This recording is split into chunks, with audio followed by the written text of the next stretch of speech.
Morning, guys. Today, Wayne Dyer shares with us another amazing piece of advice, and that is there are no justified resentments. So, what that means is there's no reason for us to continue to allow hate and vengeance to fill our hearts, no matter what's happened to us.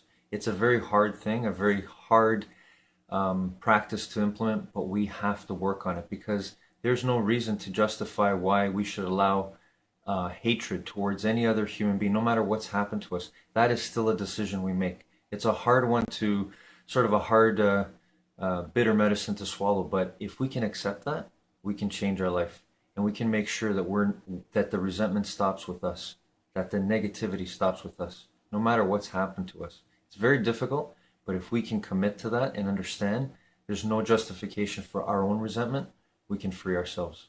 Have a great morning, everyone.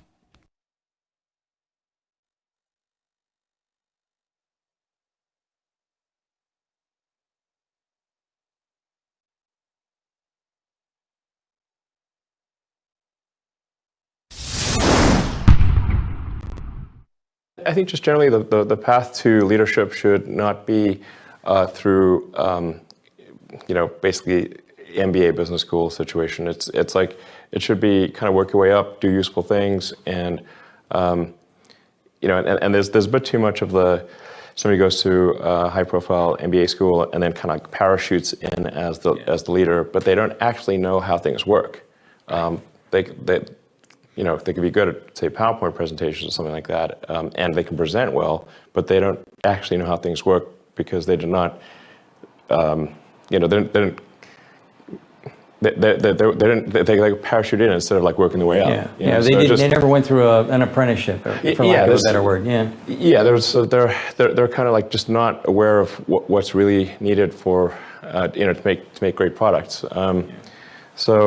I don't want to trash MBAs too much here, and I actually do have a dual undergrad, a Wharton undergrad, and physics at UPenn. So, so I have I have direct exposure to business school, and I went to do undergrad school with physics, but and I was a teaching assistant for 2 semesters, and I graded MBAs and undergrads. But I think it's just a little bit too much. Like people look at MBA school as like I want to parachute into being the boss instead of earning it, and I don't think that's good. Drew's gonna kick us out this time. Here we go. Yeah, so I think what Elon is saying is like a lot of times you've got kind of like MBAs who specifically come in who are looking to get a leadership role. A lot of times they just don't simply have they have the high level business acumen of like understanding a P&L and things like that, but they don't necessarily truly understand what is going on in a particular organization, especially like obviously Elon with Tesla and SpaceX are very engineering centric organizations. So if you aren't fully in accordance with the engineering that goes behind product development and things like that, it's hard for an MBA to come into that type of environment and truly understand what's going on.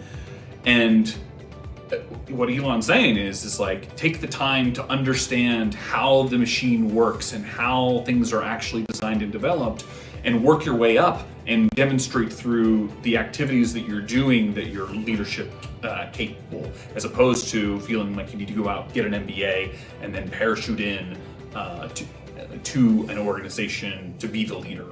A lot of times having that practical experience can give you a considerable edge in just understanding how things work. That's what I was feeling. I was hearing the same thing. The random in the middle. Amen. Okay, let's go. I'm just saying. I was when I was listening to that, as Drew expounded on it. To me, I was hearing Elon is valuing practice or being practical over theory, experience over education, like really doing the freaking work, because how else you gonna understand what you're doing as you get out there and actually do the work. So he was going beyond the book smarts and like get out here in the real world and get into the trenches and do it and earn the leadership role. Not someone just give it to you because you have a piece of paper. Earn it, because when you earn it as a leader, you can have more empathy and more sympathy and more understanding with the other people that you're leading go through. And so you just got to really get out here, and there's no substitute. You got to do the work. And I think that's what he was saying on a practical level. I'm going to take it in a few ways and see if these guys want to chop it up. First off, for the MBA thing, when people ask me, should I get an MBA, or even should I go to college or university in the first place, I think your actions need to map to your ambition. So what do you want to do with your life? And in some roles, having an MBA is really, really, really important. And in others, it's not. So if you want to be an entrepreneur, if you're watching this video and you want to be an entrepreneur, having an MBA is not going to help you. Being in college is not going to help you. Nobody has ever asked me what college should I go to. Do you know if I went to college? I mean, I did. I went to University of Toronto, but it hasn't served me at all. Now, I don't regret going. At the time, it was my backup plan, and I didn't know that I wanted to be an entrepreneur. Entrepreneur wasn't even a thing at the time. So I don't regret going, but if that's your ultimate ambition, then yeah, being an MBA or going to university is probably not going to help you. But if you want to be a doctor, you better go to school. You know, you're not going to have much luck as a surgeon if you're self-taught, right? So that's just on the MBA college side. Next is, in terms of earning it, that's really in the eye of the beholder, I think. So if you look at Elon, this is somebody who really, really, really, really values the technical engineering side of the business. And so earning it in whoever you're trying to pitch and present to, and if you're an entrepreneur, you got to earn it then with your customers, they will value different things. So some people will really, really value the engineering part of things and completely disregard the business process, the marketing, the sales, the raising capital. And other people, they really, really value the branding and the marketing and the salesmanship of it, right? And so that just gets down to knowing who your audience is, or in entrepreneurship, knowing who your customer is, and it doesn't have to appeal to everybody. If you're going to be selling to an Elon Musk, you better know the specs, of your product. But when I was my first company was biotech software, and my biggest fear was, I'm 19, I don't know anything about science, it was my worst subject, I'm not the programmer, and I was afraid to get on calls and talk to people because I thought it would be exposed, because I didn't know enough about the product that my partners built, and they were the experts. What I realized when I was talking to a lot of these people at the labs, our customers, they actually didn't even know all the details either, and they didn't want to talk about all the details of how their product was made. They wanted to talk on the business side of things, which I could really help and do. When I talked to media about our story, they didn't care about how our product was made. They care about the story that I was helping wrap things in. And so I was actually underselling my own ability on the sales and marketing and branding and storytelling because I didn't know enough about the product knowledge. So it's not that one is right or wrong, it's knowing who your customer is, knowing who your audience is, and making sure that you are being their chief goal officer. Right? Understand what they want and see if you can give it to them. And then the last part is just around leadership. And this was an interesting point where I don't think earning it on the technical side prepares you at all to be a leader. The fact that you have product knowledge and how something is built and made does not give you any background in actually helping train people. And I don't think we go to school to learn how to be a leader or train people. You might have got it if you were in organized sports and you happen to have a great coach, in your school who was teaching you. Maybe you went to the military and you got out of that, or maybe you just got the good fortune of being in the corporate world and had a great boss who taught you. But where do we learn leadership skills? There's so many people who are great at a skill set who then get promoted to be a manager and then hate their life because now they have to manage people instead of managing process or product, and they really fail and they struggle. And so one, that's self-awareness of you. Do you want to be a leader? Do you want to manage people? Do you like the idea of managing 100 people or 5 people? Or do you like just being a solo person yourself? And that's cool, that's all you're doing. I like investing into people. I like managing people. I like seeing them grow and learn and get better. But that may not be something that you really want to do. And if you do want to do it, then it's changing your skill sets to be able to learn, how do I work with people, manage them, guide them, going to courses and training and reading books and being around people who are doing it. Because learning more about the product or the thing that you're selling, I don't think positions you at all to be a great leader for the people who are managing that product. I talked a lot. What do you guys got? That's good though. I like the process. I like what he said about know what you like to do. Do you like leading people or product or process? And that's something you have to make up for yourself. You gotta know what you really like doing. And if you're gonna deal with people, well, you gotta have a lot of patience. Gonna need a lot of patience, a lot of empathy, a lot of compassion, a lot of understanding, and great communication skills. And that includes listening skills. Amen. Also, to make sure you're actually taking action after watching this video, I've designed a special free worksheet just for this video. The worksheet will highlight all of the lessons learned in this video, as well as pull out our 3 favorite learnings and quotes that will inspire you to actually do something. The worksheet will also give you space to write down what your key takeaways are and your specific plan of action to make sure you're getting results. If you want the worksheet designed specifically for this video, absolutely for free, there's a link in the description below. Go click on it and start building the momentum in your life and your business. I'll see you there.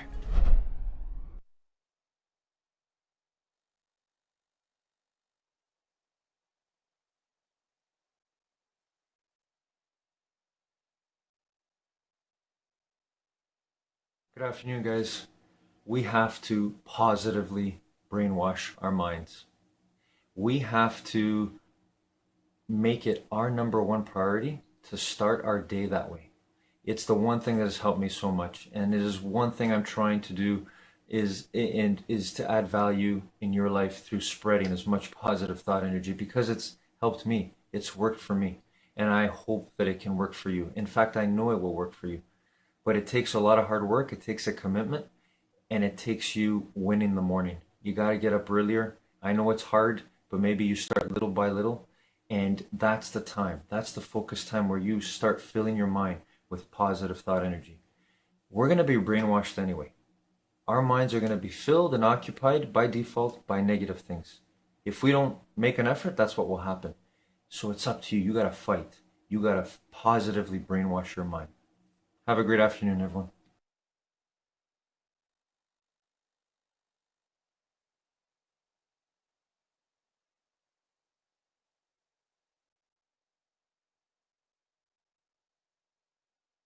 I'm talking about something that the world thinks is a contradiction. I don't understand why anybody should ever verbally dress down an employee in a meeting, ever. I think humility is one of my greatest strengths. I would argue that nobody that consumes my content sees humility. I also believe that 98% of the world doesn't even think about what I just said, and all these things are the foundation of success. Mr. Gary Vaynerchuk in the house. How you doing, man? I'm doing well, Evan. How are you? I am amazing. You guys know this man. He's got sneakers. He's got books. He's got merch. We're almost wearing the same thing. I don't know. It's pretty close. There you go. Love it.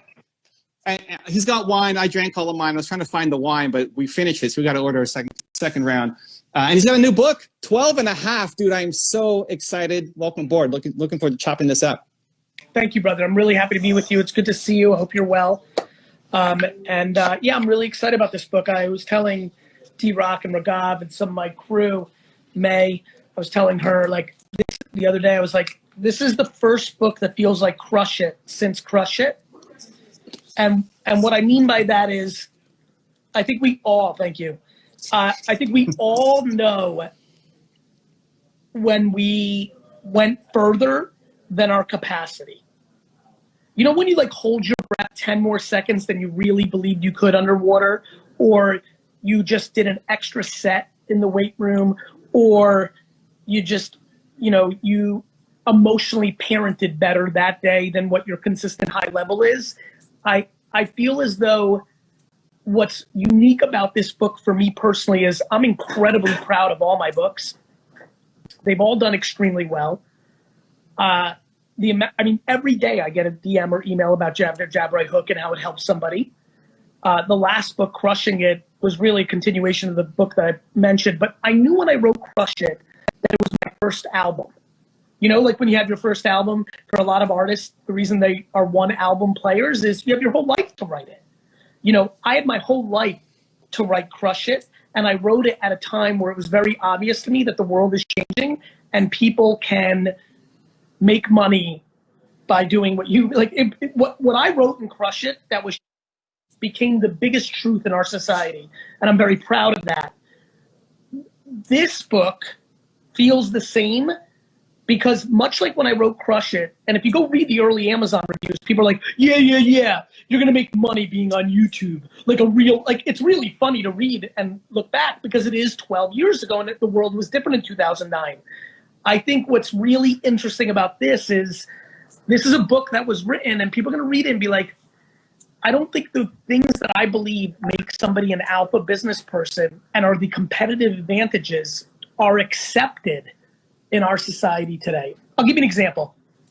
I don't understand why anybody should ever verbally dress down an employee in a meeting, ever. I will never, I do not believe that there is ever a time to completely make somebody feel lesser than in a meeting aggressively amongst others for any reason whatsoever. I also believe that 98% of the world doesn't even think about what I just said or necessarily agree with it because it's been accepted in business, and I don't think it should be. And not because I'm foofy and I'm like, it's because I actually think it's detrimental to the actual success of the business. What's interesting about what I'm starting to understand about myself is I have a lot of points of view that may seem like a non-entrepreneur and like a non-exec, right? It sounds more like an ideology or somebody who's never been in business, like has this like dream that it could be like this. And in return, I'm in it. I'm incredibly successful in it.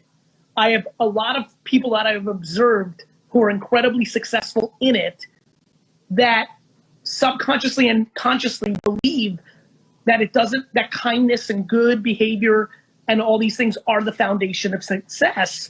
And I don't think that's something we're talking about. And I'm at a place in my career where I have a big enough platform.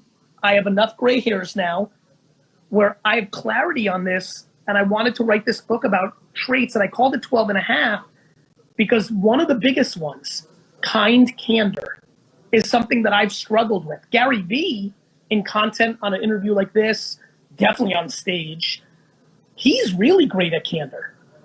Gary Vaynerchuk, the executive, when he thinks D-Rock is not doing a great job, dances, tries to use optimism. Like, I find any way to get him there other than sitting down and being like, D-Rock, you're really not doing this well. This is a problem, because I always thought that would make people fearful, and I hate fear.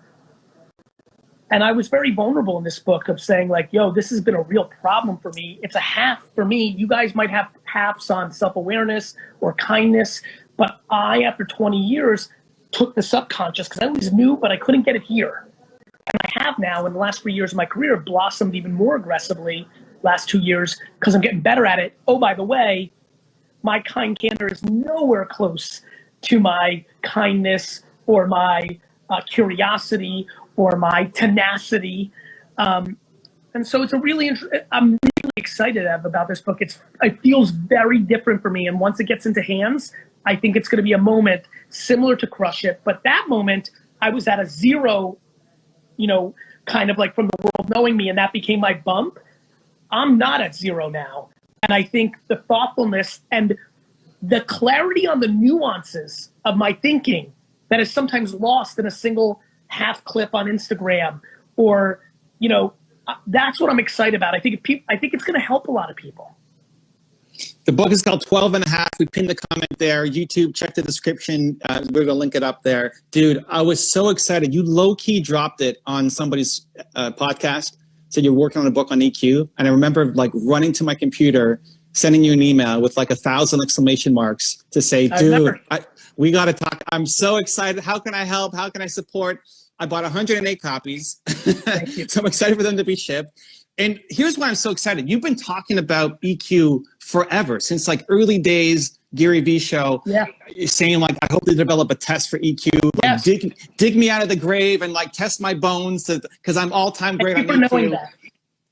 But then when people would ask you like, hey, how did we do it? You never had an answer. You couldn't answer the question back then. It was really hard. It's like, how do you be beautiful?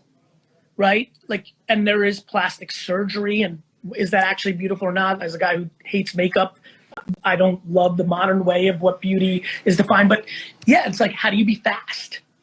Right? Like I always, like you can work on speed coaching, but I wasn't ready. To your point, I really love you for that question. I wasn't ready. I knew I could speak to its importance. In this book, not only do I talk about what curiosity is and why it really matters to business, which I don't think is talked about enough either. This book was wild for me. It was perfect. COVID got me into my feelings in a way that I can't when I'm running, right? I had the time, I had the perspective, I just was in tune at a different level. And, things emerged as I sat and tried to put it together. I really challenged myself. Not only do I stand up what they are and why they're important in business when it might not be obvious, I also create scenarios, what ifs, that are very specific that I think will help a ton of people. But then third, and what I'm proud about, to your point, is there's an exercise for every one of them. And they're pretty wild. They're pretty unique. And it's still hard. And I don't know if I nailed it. I'll give myself like a 7 or 8. But that's better, to your point, than not attempting it at all. And some of them are pretty clever and I think are going to work. And I'm excited to see people doing them in the wild, these exercises that are in the book.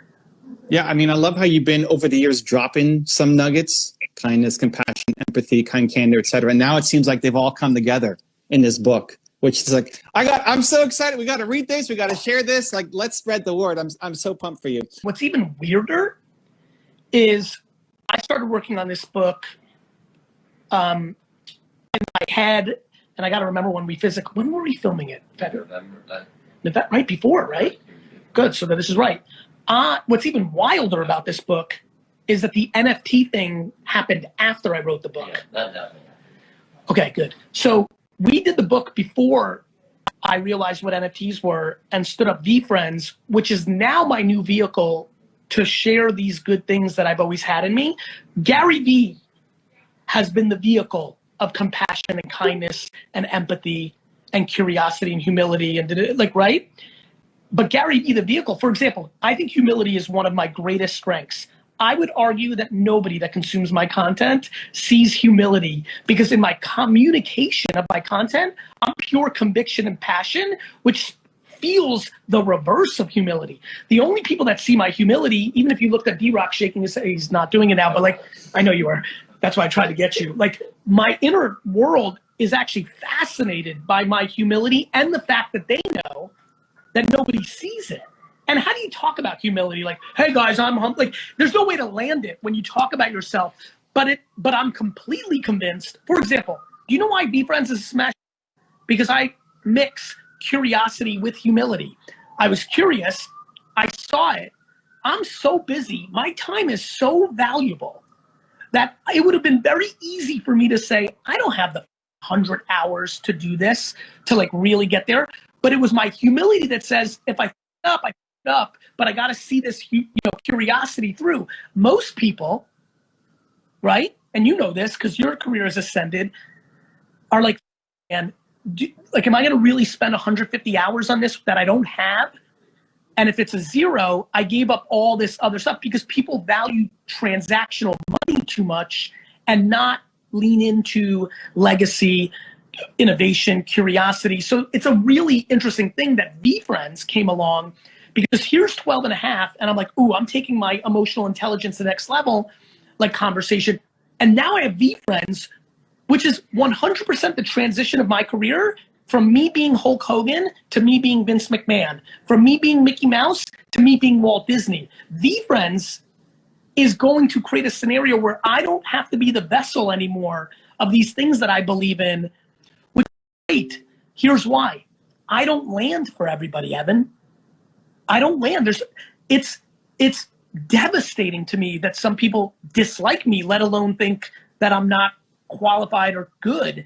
And I understand why. The way I communicate is going to turn off a percentage of audience, but Patient Panda might not turn them off, but Empathy Elephant might not, but Accountable Ant may not. And the fact that now, not only did I push myself further as Gary Vaynerchuk to stand up these very positive traits that can be the alpha winning traits. But now I also have an entire universe of characters that are going to take the baton for me and do a much more efficient job of teaching people these incredibly important traits that are not pushover, you get walked all over, you suck, you're a pansy. No. We've had it completely reversed in business world.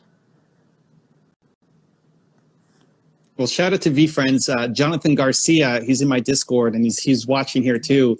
Made a point to come to the Discord to say, I just went live with Gary Vee because I bought the, whatever the one was where you get to have the Zoom session. He's like, I didn't know where else to share it, but I just went live with Gary on Zoom. It was amazing. So you're definitely creating the ripple effects out there. Listen, you mentioned Vince McMahon. And in 2009, I asked you, who was your favorite entrepreneur of all time? And we made these trading cards and Vince is on the front and there's Gary on the back. Kind of hard to see, but there you are. From 2009, we raised $170,000 for entrepreneurs to help them grow their business in Africa. I'm curious, Vince, you love the storytelling aspect and the IP and all that. Who, if you were going to make some cards of the top 3 to 5 people to model for kindness, empathy, the 12 and a half, they don't even have to be entrepreneurs, like leaders, politicians, religious, anybody, like who's the 3 of the 5 we should be modeling? Cass Lazaro. This is Mike Lazaro and Cass Lazaro, specifically Cass. They built a company called Buddy Media. The reason I can answer this is I started VaynerMedia in their conference room. Yeah. So I got to watch her be an HR-driven COO. See, and you're so, first of all, I'm so humbled by how many nuances you know about me. It means you've consumed enough to know. So you probably also know I could, for a long time, consistently said I'm an HR-driven CEO. It was another way that I was talking about this, but I hadn't gotten to the level that I'm talking now. Even Vince is hard for me because I love Vince and Walt Disney from the storytelling creation of characters. But when you ask me this question, I don't know Vince or Walt Disney on how they treated their employees or their partners. I just don't. Notice where I went first. Cass Lazaro, I don't think is K-A-S-S. I don't think that's a name that most people on this call video stream know about. Mm-hmm. I can only say Cass Lazaro because I was in the beast of the belly watching her actually care about her people and the people. But I don't even know Cass all the way because I was only so close by being in that conference room for a half a year. But I had enough meetings with her and listened to how she talked. Now, did she execute against that? My intuition's yes, but I don't fully know. It's almost an impossible question for me because the only answers I can really give you is Wanda Pogue, my head of strategy, Claude Silver, our chief heart officer, right? I can tell you the people that I've watched navigate it here. Lisa Buckley, who runs my LA office. I know what she's about. I know how she rolls. When I think about 12 and a half, this is a very simple game. Who are the most humanitarian alpha business people in the world? And again, this is why I say alpha. I'm talking about something that the world thinks is a contradiction. Nice guys finish last is something I believe in 0. I love it. Listen, I believe this. I believe this in my soul. When people say, Gary, my kindness is taken advantage of, I'm like, your kindness is not. Maybe your inability to be candorous is. Maybe you're trying to manipulate a situation and act kind to get what you want. There's a lot underneath there, but we have these things. I just don't think that people think being empathetic is an alpha business trait. I don't think people think kindness is the foundation of business success. I actually do. And that's the argument of what I'm putting in this book and why and how. And the examples are wild. There's one example, D-Rock, you probably remember, where I talk about what you do when your partner of 20 years stole money from you. And the answer I give is a off-speed pitch. And I'm curious, I'm dying to see what's going to happen. Dropping soon. Guys, 12 and a half, YouTube again, link in the description below. Go pick up. I have 108 copies, so you guys got to go pick up a copy yourself. Listen, I got to ask you this question. So you were paying attention and you know you're getting something airdropped. And so you were very strategic. I'm very proud of you. Actually, so I am getting something airdrop. My somebody on my team, Drew, who was a fan. I was traveling that day when you made the announcement in the drop, and I came home late. I was exhausted, and he's like, "You got to get on this thing from Gary." It's like, okay, hey, yeah. I apologize. First of all, big shout out to Drew. There's somebody. I'll give you one. Mary Kate McGrath. She's in the comments. She says, "Kindness drives success." This is a great one for the answer. Mary Kate McGrath is somebody that I would make a sports card of for 12.5. Why? Because she worked with me, for me after I bought Pure Wow. She was the head of editorial. She's moved on now to become a successful COO. I'm just glad that I saw her in the comments because she was adored by her team, but she was a businesswoman. This wasn't about giving entitlement or coddling everyone, but this was coddling everyone in the moment they needed to be. My mother, she coddled me when I needed. She punched me in the face when I needed.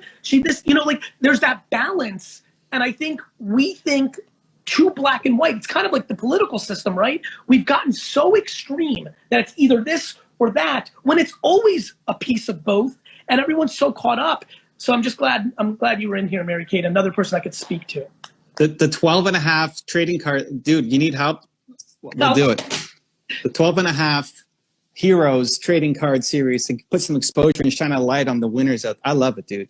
Okay, I gotta ask you this question. In your 20s, you talk about a story when you're in a tough spot, you go into cocoon when you're angry at your team. At least that was the story. So in your 20s, there's one time you had to leave work at 4 o'clock to go home and sleep because you were such a deep cocoon. No, yes, and I love you again. That nuance real quick was because we lost the state of Texas and we lost so much revenue and there was nothing I could do about it. It was like a big death blow. That wasn't about the team. What that might be mixing with also is a guy that I was incredibly kind to and gave a lot of opportunity to, stole an ungodly amount of money in stealing product. That was the only other time. I actually dealt with that pretty well.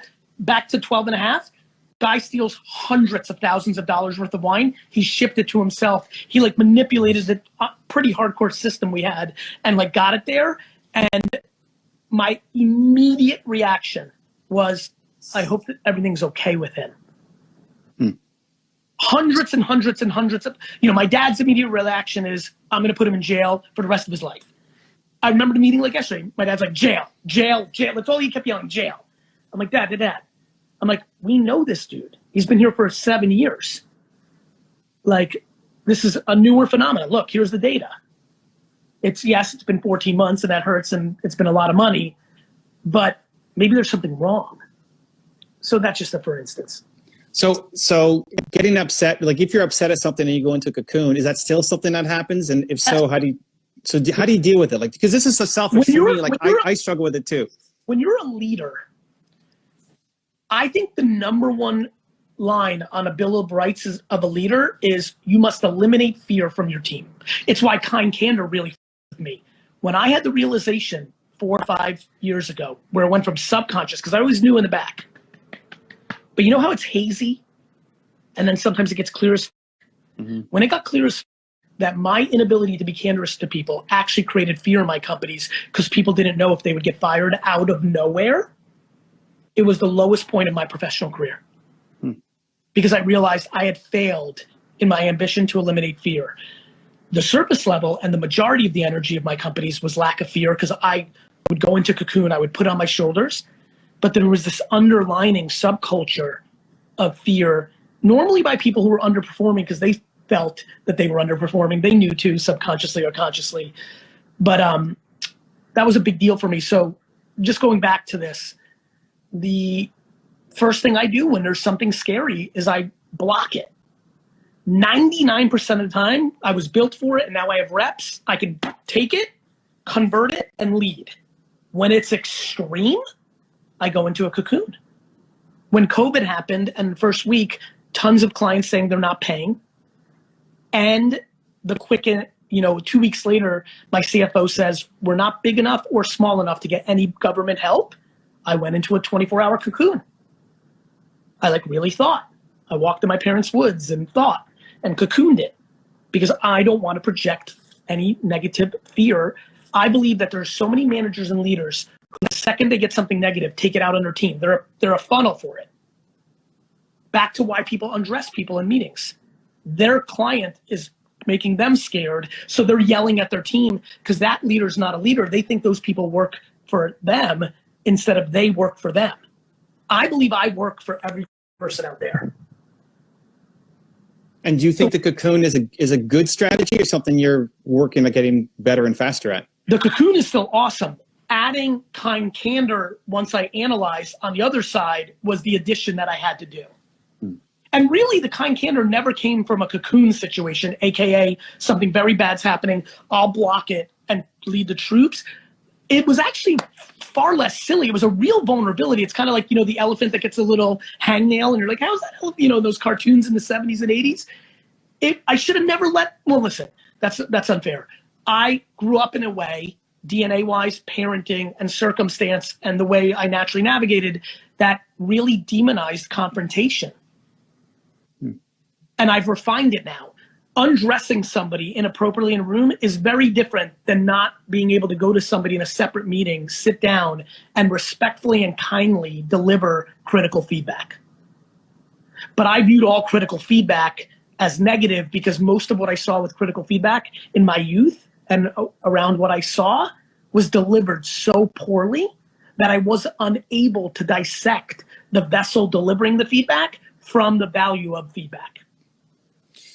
You've talked a lot about how the closest people to you, that's the thing that matters the most. As long as they're healthy, happy, you're good, right? I mean, business thing doesn't matter. How do you think? Hey, you want to see something awesome? Look what number 1 is on the traits. Yeah, there you go. So, okay, so if D-Rock dies tomorrow, sorry, D-Rock, we're just role playing. If D-Rock dies tomorrow, he's laughing at him. So D-Rock's dead tomorrow. How deep of a cocoon does Gary go into? And what do we not hear from you for a week? Like, what happens? I think D-Rock's more like a 24 to 48 hour silence. Look, this is real talk. D-Rock is a top 50 person for me, top 100 person, top 70, 50, 40. He's not my 10, 11, 12 family members. And it's just the truth. When it comes to the business world, he's definitely in that top 25. So he falls into that 40, 50 range. It's real life. How did D-Rock die? Right? That matters. How do I feel at peace with it? Did he get terminally ill and he was in the hospital for a month and I was too busy and didn't see him enough because really I was just protecting my own feelings because I loved him so much and I didn't have the strength to go see it and just made subconscious, and now it's clearly conscious because I'm able to talk to it, behaviors that I was too busy. I think there's a million variables that go into something like that, but let there be no confusion. I've had a lot of good things happen in the last year professionally. VFriends has been an iconic success for me and has probably really established me in a different place for myself, for the market. And when I tell you, Evan, it's almost as if it didn't happen. It's almost as if it didn't. I don't care about business. I don't. I love it. It is my great hobby. Business is my great hobby. It's why I love it so much. It's why I have so much energy. If people who love boating, sailing, skiing, golfing, tennis, cooking, watching movies, playing video games, that's how operating companies are for me. It is my hobby. I've been able to reconcile that. Oh, that's why I did lemonade and shovel snow. It wasn't that I was hungry or I didn't have money. It was that shoveling snow was more fun than sledding. And so the D-Rock scenario that you brought up, it would completely take over everything else. There would be nothing else in that week, 2 weeks. And then it would also be a pellet in my soul that would be a reference point to every hard day professionally. Because I would, in 7 years, when a really business day happened, I would say, but my dear friend D-Rock's not here to film it. So what am I complaining about? Final question, because I know we got to wrap up. People often say, I wish I had a final chance to talk to somebody before they pass. And I think this might be a cool way to actually show 12 and a half in practice. So D-Rock is going to die tomorrow. This is still a scenario. What do you want to tell him until the world here before he goes? That he is an incredibly beautiful soul, and that I root for him extremely heavy to be happy, and that he made a lot of people really happy in a lot of ways, both with how he enabled me to do it and how he did it himself. And that is a lot more than most of the people that ever walked Earth ever did for others. Gary Vaynerchuk, ladies and gentlemen, the book is called 12 and a Half. I got 108 copies. Check the description on YouTube. Appreciate you, man. Thank you so much. Bye-bye. If you want to see the last one-on-one I did with Gary Vaynerchuk, check out the video right there next to me. I think you'll love it. Continue to believe, and I'll see you there. I think you could sell a lot of books by creating some access to you. What would you do if you're launching a book going into this year, next year? Giving away an ungodly amount of books is a good idea.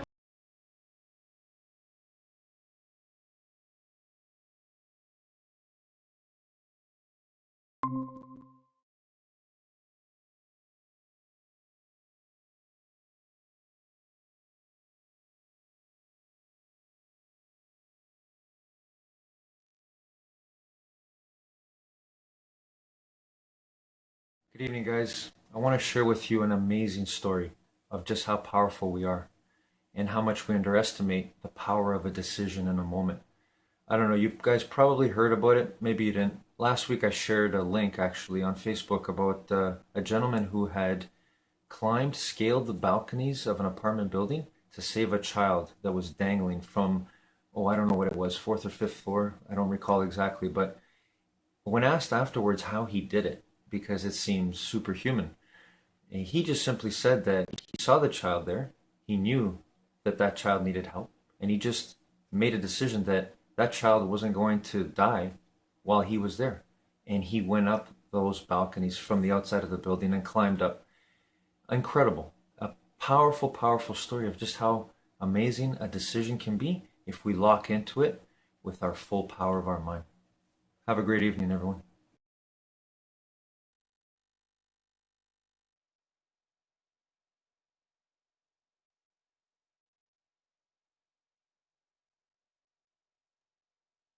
Sometimes there's life circumstances that just kind of shake you up. You know, many of you guys know my story. I'm here because I had a car accident when I was 19 years old.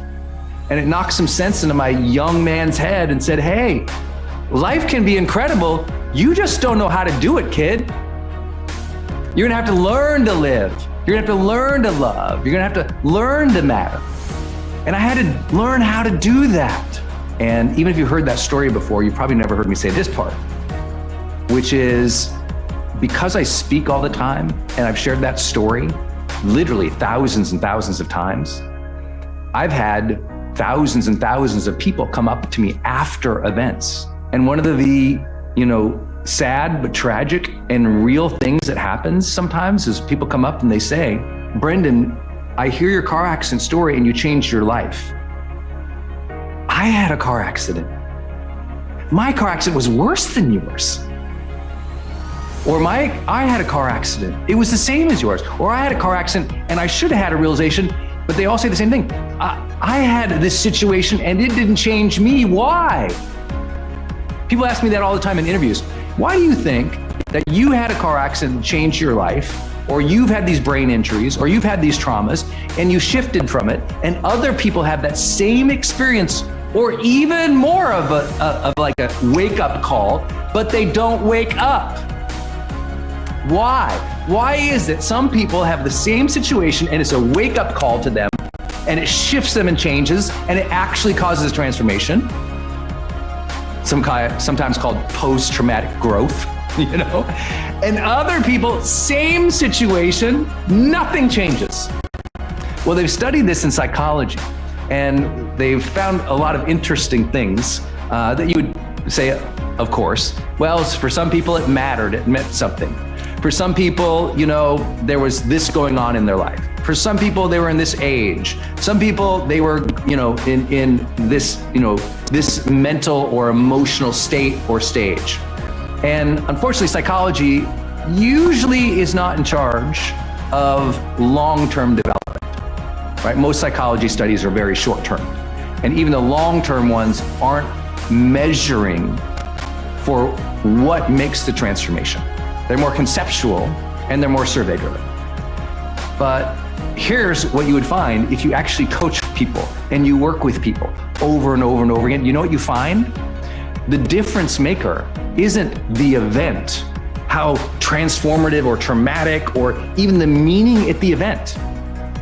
What changes for people is if after the cue, right? The cue is the triggering event, the situation. After that, if after that, they make personal development, or what we say, self-improvement, a way of life, the changes happen. The transformation is sustained or manifested. If we don't make self-improvement a way of life, that means we are consciously being intentional about our day. We are evaluating ourselves. We're being aware of how we're experiencing life. We're being aware of our thoughts, our feelings, emotions. We're directing those things and taking responsibility for those things a little bit better. We're entering situations and social situations in ways that are a little more intentional or a little bit more graceful, or what we'll talk about today as purposeful. Need motivation? Watch the top 10 of Believe Nation because I love it. Hey, it's Evan Carmichael, and I make these videos because you are probably the most ambitious person in your circle, but you know you're capable of more. And you get that push by surrounding yourself with the best. So today, let's learn from one of the best, Brendon Burchard, and my take on his top 10 rules of success. Enjoy. Rule number 2, be of service. You want to feel potential? You want to feel purpose? It comes from acts of service, acts of compassion, kindness, generosity with the people around you. Are you providing great service as a husband, a wife, a role model, a team leader? Service as in servant leadership. Service as in generosity. Service as in doing a good job with heart and soul. That's what we mean by service. My short answer is, I hope that a lot of what you do in life feels like you're doing it from a generous, soulful place. A generous, soulful place. If you're a mom and you are generous and soulful with your kids, good job. If you're a leader of a big company and a mom and you're doing it from a generous and a soulful place, good job. If you're a volunteer and you do it from a generous and soulful place, good job. If you're trying to lead a team and you've had the guts to ask, how do I do this well? You've probably read about servant leadership and Robert Greenleaf's work in servant leadership. You go, oh, okay. The servant kind of leads from the back. The servant is the guide by the side, not the person pushing with the stick. The servant has heart and soul because they have compassion and empathy for others. And boy, do I think we need to develop this, because we've gone from a service mindset and one part of last century to a selfie, narcissistic culture that has forgot others and literally passes people struggling by on the road like they're pieces of trash. And that's where we're at as a society. And it's going to be the volunteers and the leaders and the servant leaders who are going to change this world. And I hope that's you. And I give you a round of applause if you are that person who's generous and showing up for people and giving your best to your kids and to your team and your fellow members. Very few people do that, and that you do that, I honor you and I thank you for that. It's much, much needed. It's more needed now than any time I've ever seen. This moment that we're experiencing in life, the reason a lot of people are feeling so lacking in purpose is because there's so much negativity in the environment. There's so much narcissism in the environment. We're, completely bombarded and scrolling by all these acts of selfie culture and narcissism, and so few demonstrations of beauty, of humanity, of genuine moments where someone takes a beat out of their day to help somebody or to be with somebody. And when you're willing to do that, part of purpose is sensing a mission larger than yourself. Rule number 3, deepen your relationships. I don't think there's a more easy access to a greater sense of purposeful being than being more intentional in the relationships we have. But that often happens because one of two things. Either one, we suddenly realize that the purpose of life is manifested through our relationships.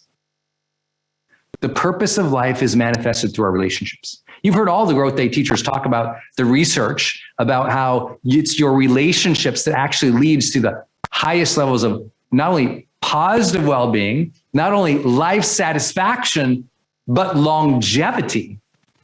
The biggest study of the longest living people on the planet happens to be completely showing that the highest correlation to life length and positive life length, meaning you lived a good life and you lived a long life, came from people who had one or two deep, meaningful relationships. And they found purpose in that. They found purpose in their children, or they found purpose with their wife or their spouse or their partner or their family. There was purpose there. And sometimes purpose in the social realm can really fill us up in the self realm. So for those of you who are struggling with yourself, know that maybe deepen some of those relationships around you. Reminder to all of you, if you're struggling in any relationships in your life, that is, as a Growth Day Pro member, when you click the Learn section and you watch past events under the live events section, you'll be able to see an entire month's training that you can sort by on relationships. And I think that's a really important call out here. We've got, I taught relationships for 2 hours there. Jenna Kutcher did, Koya Webb did, Anthony Trucks did, all 8 of our teachers or so taught an hour on how they have learned about relationships from research or their coaching or teaching practice and what they do in their own life to develop those relationships. Rule number 4, find your mission. Part of purpose is sensing a mission larger than yourself. Most people confuse that with a large achievement. But what it was meant to be back in the day in these conversations was it meant you can see beyond yourself. I can see the suffering of others and want to be of service to them. I can see the suffering of others and want to be of service to them. Where that means your angry child, or that means the neighbor who's struggling, or your friend who just lost her husband. It means I can see beyond myself, my immediate selfish, impulsive needs, and I can be with someone. I can sit with someone. I can listen to somebody. I can empathize with somebody. Too often we think of service as like donation. You know, did I donate to this cause? And by the way, please donate to whatever cause that you get behind. But there's different ways to provide service outside of just money. And the biggest part of humanity is learning to sit with people and be with them in their times of need, to let them know you see them and you hear them and you're curious about their story and you want good for them in their lives. Not your way, not imposing your values, not pushing the answer, but literally just honoring them as a human being. Also, to make sure you're actually taking action after watching this video, I've designed a special free worksheet just for this video. The worksheet will highlight all of the lessons learned in this video, as well as pull out our 3 favorite learnings and quotes that will inspire you to actually do something. The worksheet will also give you space to write down what your key takeaways are and your specific plan of action to make sure you're getting results. If you want the worksheet designed specifically for this video, absolutely for free, there's a link in the description below. Go click on it and start the momentum in your life and your business. I'll see you there. Rule number